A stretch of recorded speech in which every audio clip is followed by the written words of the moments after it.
Welcome back, everybody, to Why Does It Feel So Wrong to Be Human at Work, the podcast where we have short, honest conversations about the human side of work. I'm Pinaki Kathiari, and joining me today is our executive producer, Bree Bartos. Hi, everyone. And today, we have a very special guest, someone I've had the pleasure of working alongside for over a decade. It's been like 13, 14 years now. He's the co-founder and managing director of Resource Hero. That's our Salesforce app that we built to help managers manage their people's time, forecast it, and track time in order to stop them from burning out. He's also recently the MVP of Salesforce and reaching the golden hoodie status in the Salesforce Ohana community, which is an amazing honor. So it's great to have Mr. Bill Kuehler join our podcast. Thank you so much for joining us, Bill. How are you today?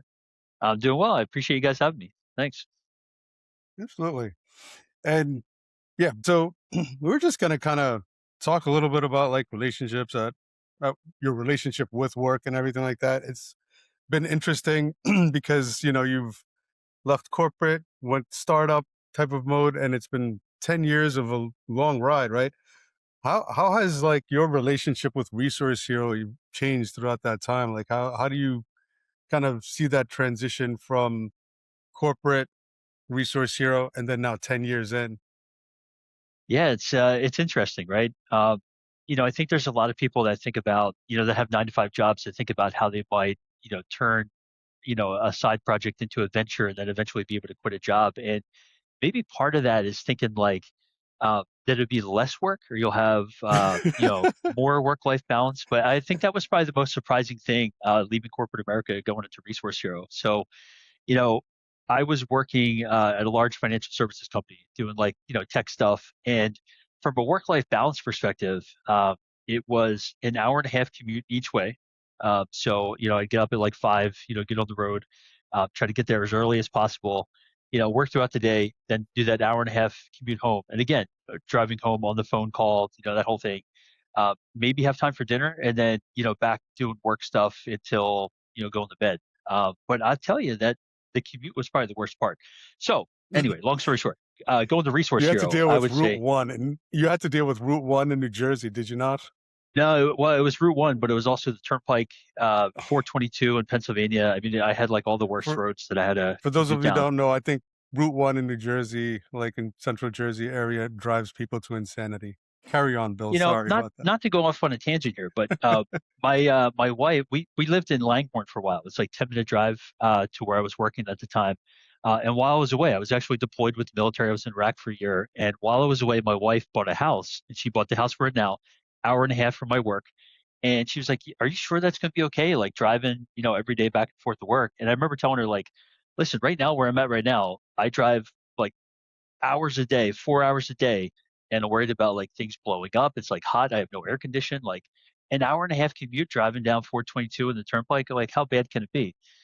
I mean, when I got home, I realized how bad it could be, but it wasn't as bad as what it could be. So you gotta accentuate the positive on these things. Well, that's a great way to think about it. Like, what's the good in it? Yeah, I mean, hour and a half listening to the radio or on a conference call with air conditioning blowing in your face. I mean, it's not that bad. Let's be honest. Right on. Um, But yeah, anyway, so going from working full time corporate America to Resource Hero, I think for the first couple of years, I had a real problem with work life balance in that when your office and I don't want to turn the camera just because the place is a mess right now, but I'm literally working in my bedroom right now, and it's really hard when your desk is in your bedroom to kind of flip that switch between like personal life and work life.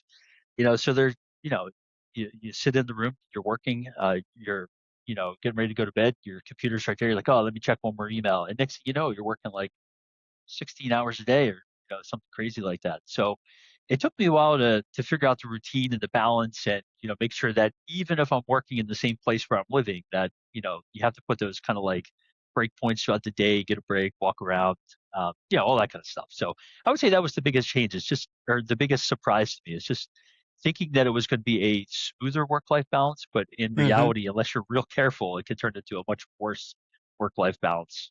Having your adventure. So true. And again, I went off on Uh, a tangent there, so I don't know if I actually answered your question. no, no. Yeah. I every now and then will leave intentional pauses, and I'll also pause for like Bree to see if she hasn't, because I have a ability to suck the air out of the room as well.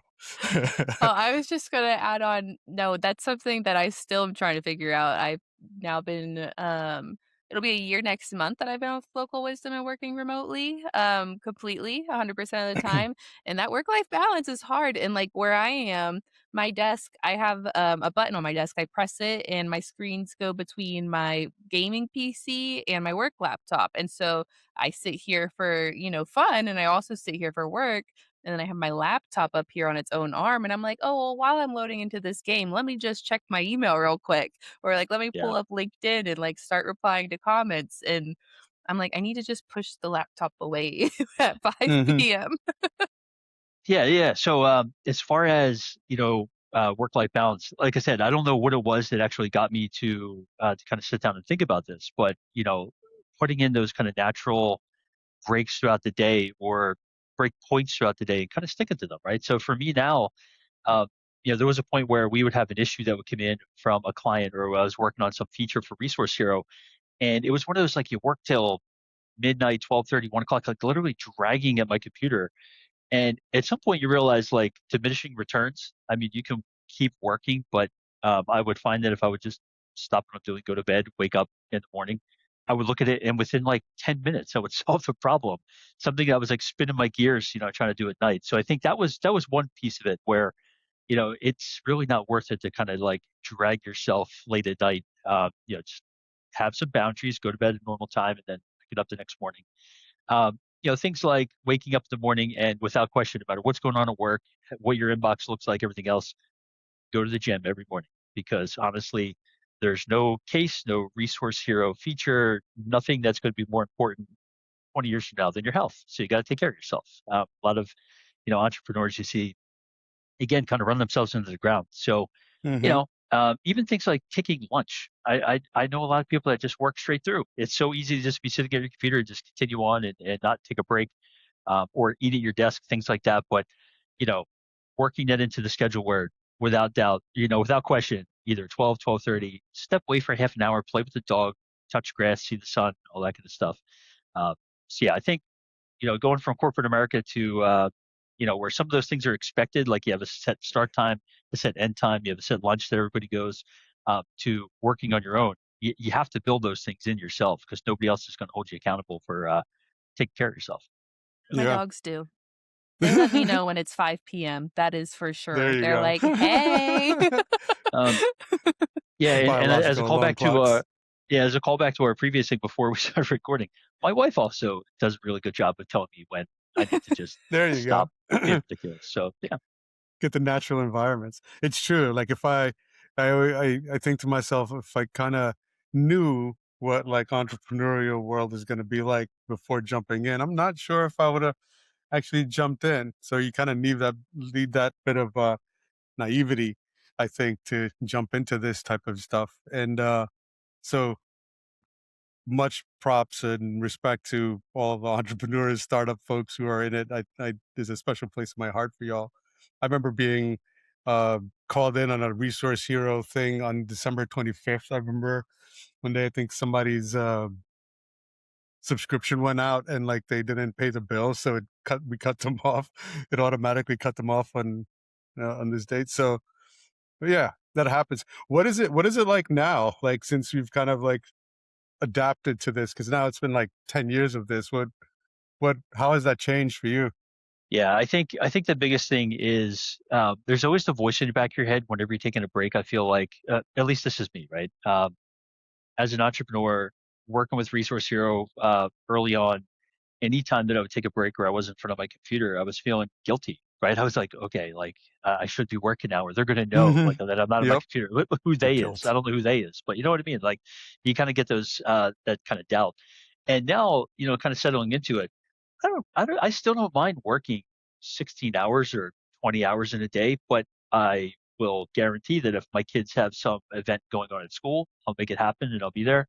If my son can't drive for whatever reason, I'll make sure that I can do, pickups and drop offs and pickups, for school stuff.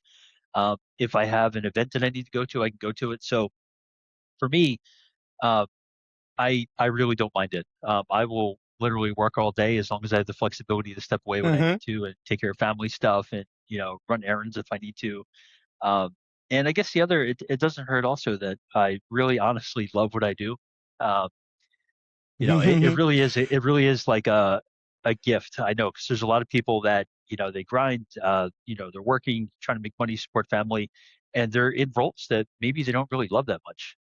And I really am grateful just for this opportunity to do something I really truly enjoy. So, a lot of times when I say I'm working like 16 or 20 hours a day, it's really just having fun and playing and building stuff and all the things I would probably be doing anyway if I wasn't doing this as a job. That So is the I love hard that. part of loving your job is you wanna do it all the time.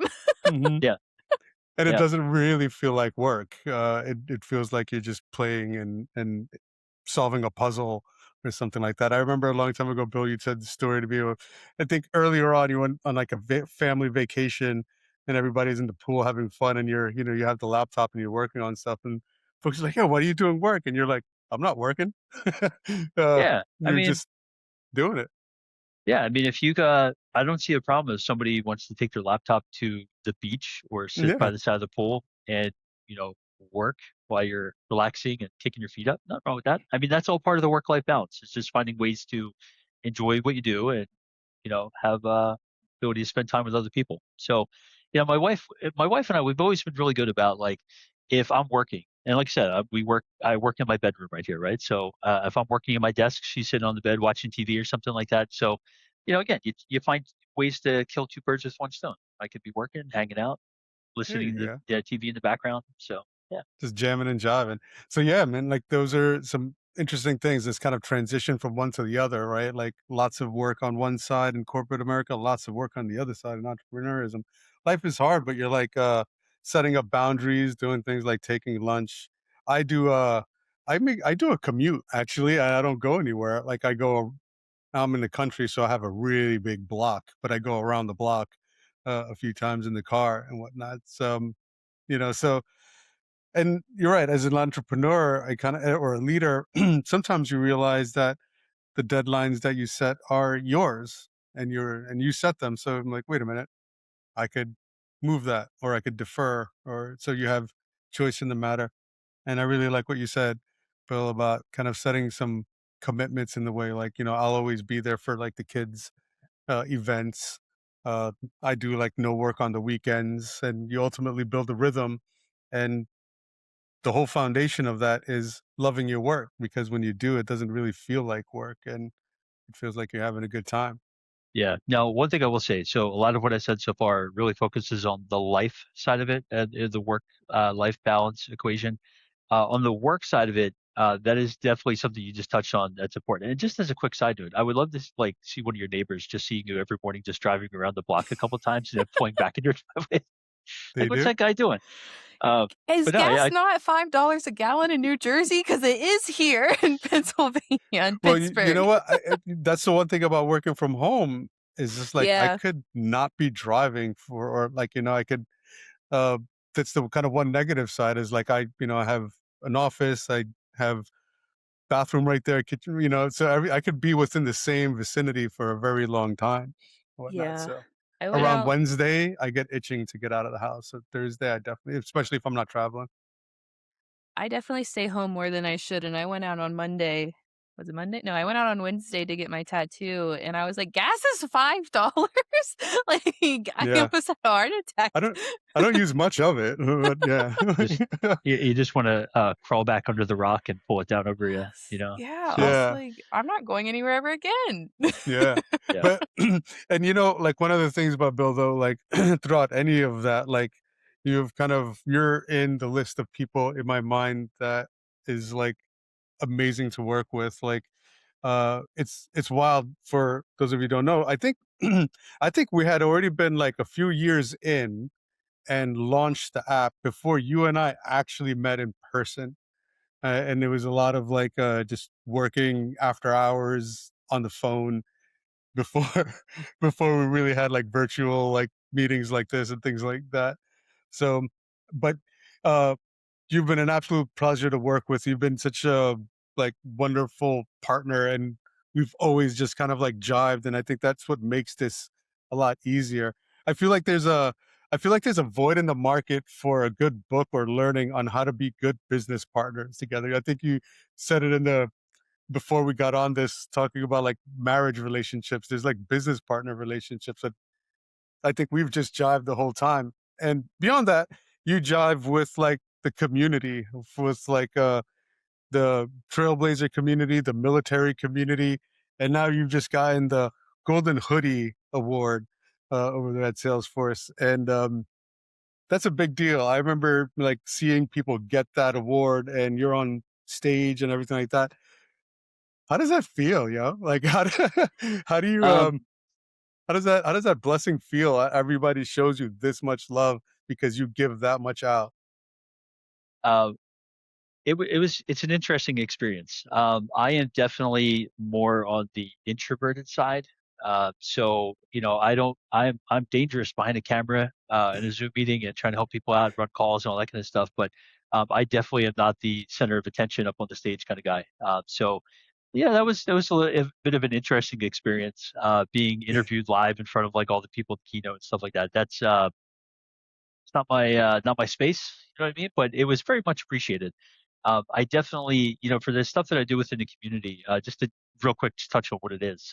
Mhm. Back uh, back in 2019, I think it was, I was just looking for a way to give back. Again, working from home, not working in a corporate office that has like all these kind of volunteer activities and things like that. I was just looking for a way that I could, give back to the community. And one of the things that I saw was Salesforce had their VetForce program. That's what it was called at the time. Now it's Salesforce Military, but you know, they had really good program where they would offer like free training and free certifications and stuff like that. But um, if you're like a military spouse in the middle of nowhere, like on at a base in Alaska or like, Fort Sill, Oklahoma, there's no Salesforce communities around. There's no people that you're going to meet up with and talk to. So if you're trying to learn Salesforce, where do you go for help? You could post stuff on the online forums and things like that, but you know, who, you might never get an answer, right? You're just kind of shouting into the void. So that's where I kind of started the military trailblazer office hours. Um, and again, just live forum, people join, have conversations, talk like this. Uh, you know, you hit the raise hand icon, you have some Salesforce question, and we have a whole group of people, just a nice community that will help try to answer your question. Uh, and I will say when it first started, it's kind of interesting how this has kind of morphed over time. But it was definitely like 80% technical, 20% community type event. Now I'd say we've gone a little bit extreme there. We're like 60% community and maybe like 40% technical. So having just that, being humans. With a lot of people in this call are working from home, whether they're working for big companies or they're doing entrepreneur stuff. They work from home. They don't get out that much, so it's just another nice place to be a human and actually interact with other people. So uh, and the fact that I do very little preparation, I feel like my work is the preparation for this, right? So I jump on the call, people have questions, I try to answer it, whatever I can. I don't put PowerPoint presentations together. I just show up, have conversations with people, answer questions where I can. And for all that, they thought to nominate me to be a Salesforce MVP and give me a gold hoodie. So again, I feel like I'm being rewarded for something that I just enjoy and I do because it's fun. So very similar to we were talking So about enjoying what you do. just to help you like tout that a little bit more. So how big is the community? Like how much has it grown over like what is that, the last 7 years? Yeah, it's we have a consistent group. I think right now in our Slack channel, I think we might have like 800 or so people. But I think we've been doing this every Friday since 2019. Um, where we have our live calls, and it varies, week to week, but we'll get anywhere from maybe 20 to 40 people joining each week. Asking questions, talking, Yeah. chatting. Um, and I it's mean, I interesting remember when it because was like 5 people like on I the was gonna first say not even call, that. something like that. Maybe like Yeah. one or two people, and you start Yeah. to ask yourself, like, is this even worth it? Like, why am I even doing this? And I keep calling back to my wife here, but I remember having a conversation with her one time, and she was like, I said to her, we have just like one or two people joining every week. Like, I don't even know if I'm gonna keep doing this. And she's like, well, are you helping those one or two people? Like, yes. Well, she's like, well, then it's worth it. So if you can help one or two people, then it's a valid thing. So yeah, and it grew from there. We had a couple other people join us as like co-hosts and things like that. But yeah, it's been fun. Uh, you know, trying to help people and make it fun at the same time. It's a win-win. That's awesome, and I love that you love to share what you enjoy doing with people. Because 'cause I've also seen you very active on LinkedIn lately with Claude Code, and I've seen you offering, some, like, Q&As and things like that. Can you tell us a little bit about the work you've been doing with Claude and coding? Yeah, absolutely. So, one of the challenges that I have within Resource Hero, and this is going back to the very beginning, Pinaki and Mike and Heather on the team, we all pitch in, we all help out, but for my role specifically, there's a lot of multitasking. So it's like constantly switching hats between writing code and building the application to supporting the customers to thinking about like finances and marketing and sales, like everything that just kind of comes up.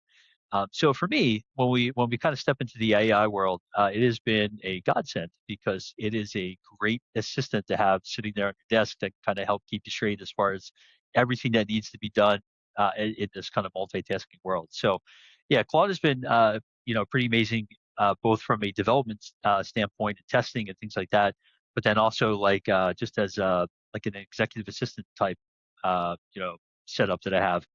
But yeah, so I know there's a lot of people that uh, are interested in Claude. They want to kind of get involved in it. They want to see the benefits and things, but they're not developers. So maybe they kind of had this thought in their head that it's not for them. The series that I have with Sally, we have a series called Code, or she has a series called Code with Sally. Uh, we have a kind of like a sub series of this called Claude with Sally, where basically we're going to have any number of sessions. I think the next one that we're doing on the 19th is our fourth session.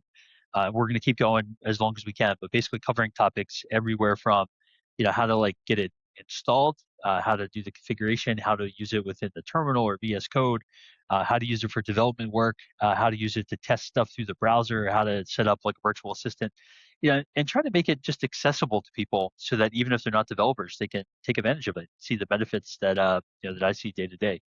So yeah, that's just one of those things. Again, it's one of those you know, it's kind of fun to play and build the skills and do all this kind of stuff. So if I can dork around with it and other people can get value out of it, it's another one of those kind of win-win situations. So I mean, yeah, I don't know. You guys should definitely check out this Claude with Sally episodes. We'll put the links out there too.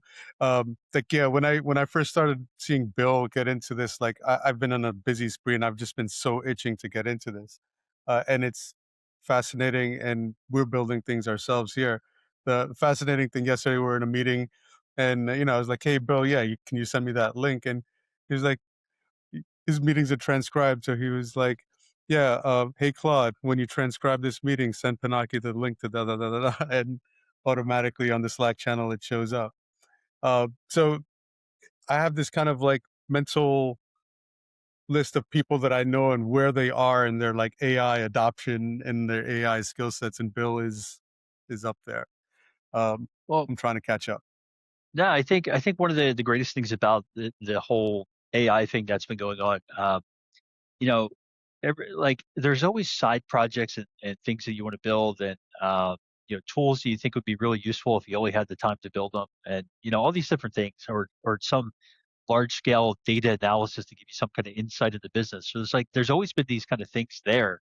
It's just that now you can act on them without having to invest hours and hours of your time. Um, Hmm. so things like getting all of our app usage statistics from every one of our clients pulled out into a database and then being able to say um, of the 8 features that we have within the application, like the core feature groups, which customers are not using them so that we could use that for like targeting marketing and things like that. Go back 5 or 6 years, was that data available? Yes. We be able to do that analysis? Sure. Would it be as easy as just building a skill within Claude and making it a repeatable thing that'll take me 5 minutes, every week going forward? I don't know if that would have been, I mean, it would have been Hmm. possible. I would have had to invest a significant amount of time to do that and all the other things that, we've all found ways to automate now. So it's both exciting and terrifying at the same time. It's About all this. very much so. Very much so. So you know what? We'll get into one last question and we'll like wrap it up for this episode. Like, um, sliding off of an AI conversation, and it could be that, but what's now keeping you excited? Like, what's keeping you engaged after? What are you looking forward to in this next round? Um, that's a good question. Uh, I mean, I really look forward to. There's a lot of things. Let me think through. Yeah, I think honestly, we've always within Resource Hero, we've always kind of kept things streamlined, kind of bootstrapped. We have a small team, but a highly effective team. And like I said, I think the biggest thing that I find exciting is, these tools and how efficient we can do various tasks, things like that. I think the exciting thing for me is now that I've kind of got a really good working model on my side, working with the rest of the team and getting them set up in a similar way. So I mean, within the last week or two, I've met with, for example, Heather a couple times and getting her Claude set up, on her computer, and the things that are important to her role, from a sales perspective, following up with clients after demos, and uh, customer success, like churn indicators, all this kind of stuff that she would normally be doing and kind of grinding at, giving her the ability to automate that stuff so that she can focus on, other things, bigger tasks, or, what she would perceive as more important tasks. So yeah, I mean, I think that's the exciting thing. It's just figuring out all the different ways that we can automate the stuff that we need to do, we don't necessarily want to do, so that we can focus on all the fun stuff. So I think that's pretty exciting. The other thing too, just as a quick side note, Mhm. the other thing I find very exciting is some of the things that I would really want to do, but I would never waste my time doing in the past, I'm doing now. So for example, we do all of our food shopping at the local Wegmans. And when you go up to the counter, you never even think about it. Like, you just put in your phone number at the the checkout line. When you do that, it ties your order into your account, and you can go into the website and you can get a receipt of everything that you've purchased over the last like 3 years. You can download every receipt as a PDF file. So one Friday night, if you're a big nerd and you're playing with Claude, you could download all your receipts like I did, and then have it give you a creative analysis of all the food and everything else you've eaten over the last 3 years, and then determine that your daughter has eaten like some hundreds of thousands of calories in Pop Tarts because that's her favorite food as she was growing up. So yeah, I mean that stuff's fun too. Right. Or taking like mentioned going to the gym in the morning, exporting all of your workout data and realize that you've lifted 3 Statue of Liberties over the last 2 years. And it's all this stuff is just, it's all accessible now. It's right at your fingertips. It's fun. Weird to know you're like a superhero, could like stop locomotives and all that stuff. But very true. Like, it is a new frontier here. Like, we're excited here at like Local Wisdom. I'm creating a AI operations model or layer that fits on top of our service model, because it's just like you say, how do we unleash this power for the good? And how do we unleash this power to make people or help people do the things that they wouldn't have time for, that they would find tedious, but at the same time not take away from the creativity and the human work that is always there. Um, yeah. Any last words, Bree, before we close out? I like to say, remember, use AI as a tool and not to think for you. Use it to think with you, not for you. That's your public service announcement from Bree Yes. Bartos today. We And I stand second behind that that. message. Yeah. Yes, we stand behind that. So thank you, Bill, so much for joining us. It was always an honor and pleasure and great conversation. And thank you for everything you do. Before we wrap this episode, do you want to just give folks a quick mention of a few websites that they could go to check out you or Resource Hero or the Uh, Military Trailblazer? sure. Yeah. So the best place for Resource Hero, obviously, is resourceheroapp.com. If anybody's interested in resource management or time tracking natively on the Salesforce platform, you can check that out. And probably the best place for all the other stuff would be LinkedIn. We have a Military Trailblazer office hours page on LinkedIn. All of our events and everything that we do is posted there. Same thing with Claude with Sally. Um, you know, LinkedIn seems to be the place right now for all that. So yeah, Yeah, and we'll definitely have Bill's LinkedIn linked in the episode description. So definitely check that out, follow Bill, and connect with him. And thank you to our listeners for tuning into this week's episode of Human at Work. If you enjoyed the conversation, be sure to follow or subscribe wherever you get your podcasts. And we'll be back next week for another short, honest conversations about what it feels like to be human at work. Thank you all. See you next thanks. time.